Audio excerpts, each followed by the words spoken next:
Good morning everyone.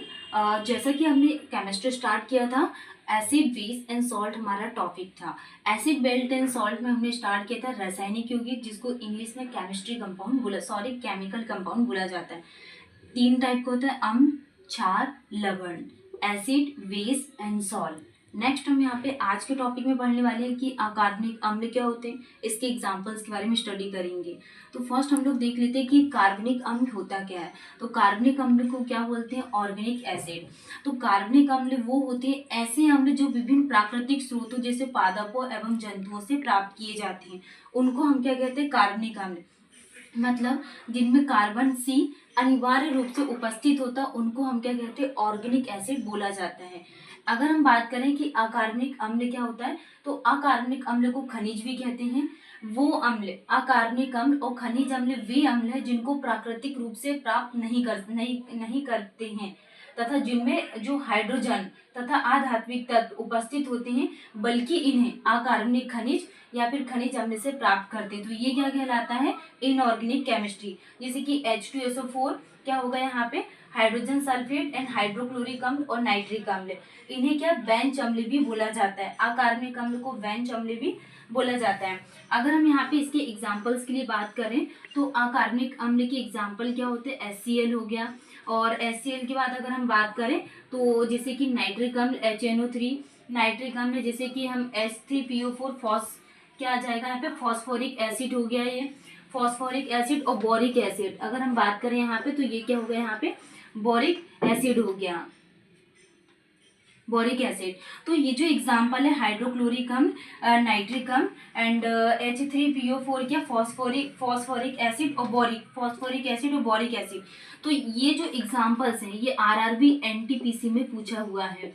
RRB NTPC में पूछा हुआ, तो मतलब कि आरआरबी जेई में भी ये पूछ सकते हैं इसके एग्जाम्पल्स। तो आप लोग एग्जाम्पल्स को ज्यादा ध्यान रखिएगा। यहाँ पे इसके एसिड के लिए बात करने वाले हैं। जैसे कि एसिड होते क्या? Acetic acid. एसिटिक एसिड किस में पाया जाता है? सिरका में पाया जाता है। सिट्रिक अम्ल हमको किस में मिलता है? नींबू, संतरा, अंगूर, जो खट्टे फल होते हैं उसमें क्या मिलता है? सिट्रिक अम्ल। टार्ट्रिक अम्ल के लिए बात करें तो टार्ट्रिक अम्ल किस में पाया जाता है? इमली में पाया जाता है। ऑक्सिलिक अम्ल किस में मिलता है? टमाटर में मिलता है। एंड लैक्टिक अम्ल किस में मिलता है? दही में। जैसे कि मैलिक एसिड होता है, मैलिक एसिड किस में मिलता है? ये कच्चे सेब में मिलता है। ये बहुत पूछा जाता है और ये रेलवे के एग्जाम में ऑलरेडी ये पूछा हुआ है कि मैलिक एसिड किस में मिलता है? सेब में पाया जाता है। जैसे कि हम यहाँ पे फॉर्मिक अम्ल के लिए बात करें कि फॉर्मिक एसिड किस में मिलता है, तो चींटी के डंक में पाया जाता है, फॉर्मिक एसिड पाया जाता है। नेक्स्ट हम लोग स्टार्ट करने वाले अकार्बनिक। हमने स्टार्ट किया था कि अकार्बनिक अम्ल क्या होती है। फिर हम बात करने वाले हैं अकार्बनिक अम्ल में कि ऑक्सी अम्ल क्या होती हैं। तो ऑक्सी एसिड्स क्या होती हैं? ऑक्सी एसिड वो होती हैं जिनमें हाइड्रोजन परमाणु से एक ऑक्सीजन परमाणु संयुक्त रूप से रहता है, ठीक है, तथा कम से कम अन्य तत्व भी उपस्थित रहते हैं, उसको हम क्या कहते हैं? ऑक्सी अम्ल। तो जो ऑक्सी एसिड होती है, तो ऑक्सी एसिड को ही क्या बोला जाता है? ऑक्सो एसिड बोला जाता है। अब हम इसके एग्जाम्पल्स के लिए बात करें कि ऑक्सी अम्ल के एग्जाम्पल्स क्या होते हैं, तो जैसे कि H3PO4 क्या होता है? Phosphoric acid.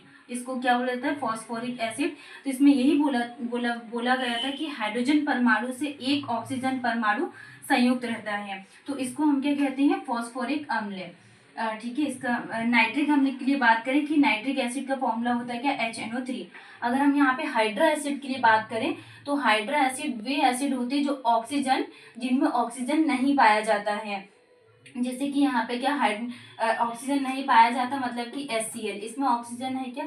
नहीं है। अगर हम बात करें यहाँ पे हाइड्रोफ्लोरिक अम्ल, तो जो हाइड्रोफ्लोरिक अम्ल है, हाइड्रोफ्लोरिक अम्ल में क्या ऑक्सीजन पाया जाएगा क्या? नहीं। हाइड्रोब्रोमिक एसिड में ऑक्सीजन है क्या? नहीं। तो हाइड्रा अम्ल का मतलब है जिसमें हाइड्रा अम्ल क्या होते हैं? जिनमें ऑक्सीजन नहीं पाया जाता है। जैसे कि हाइड्रोजन, हैलोजन समूह के किसी तत्व अथवा हैलोजन समूह के किसी तत्व के समान किसी तत्व के साथ संयोजित होता है, उसको हम क्या कहते हैं? हाइड्रोजन अम्ल।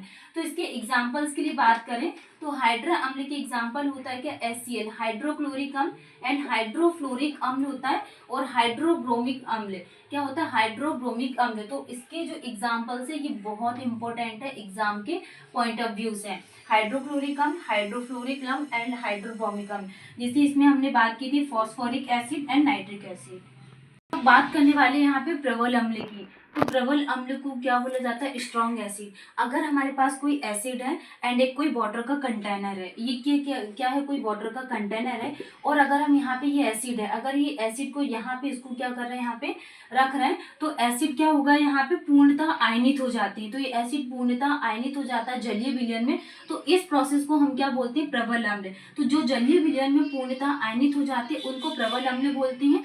प्रबल अम्लों में प्रोटॉन अर्थात हाइड्रोजन आयन त्याग करने की क्षमता होती है। ये जो प्रोटॉन आयन है तथा जो हाइड्रोजन आयन है, इसको क्या त्याग करने की क्षमता होती है।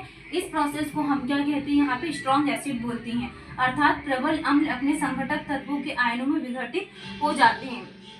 इसके एग्जाम्पल्स के लिए बात करें कि प्रबल अम्ल के एग्जाम्पल क्या होते हैं, जैसे कि अगर हम बात करें इसमें हाइड्रोजन सल्फेट हो गया, हाइड्रोजन सल्फेट, हाइड्रोक्लोरिक अम्ल इसका एग्जाम्पल आ जाएगा, नाइट्रिक अम्ल, और क्या आ जाएगा यहाँ पे? Hydrogen bromide. तो ये किसके एग्जाम्पल हो गए? प्रबल अम्ल के एग्जाम्पल हो गए H2SO4, HCl, HNO3 and HBr। Next topic में हम लोग यहाँ पे इसका ही टॉपिक है वीक एसिड, जिसको ध्रुवल अम्ल बोला जाता है। तो ध्रुवल अम्ल वे अम्ल होते हैं जो जलीय विलयन में पूर्णतः आयनित नहीं होते हैं और जो प्रोटॉन तथा हाइड्रोजन आयनों को त्याग नहीं करता, उनको हम क्या कहते हैं? ध्रुवल अम्ल बोलते हैं। तो जो ध्रुवल अम्ल क्या होते हैं, इनके एग्जाम्पल्स क्या, वो हम लोग नेक्स्ट लेक्चर में डिस्कस करेंगे।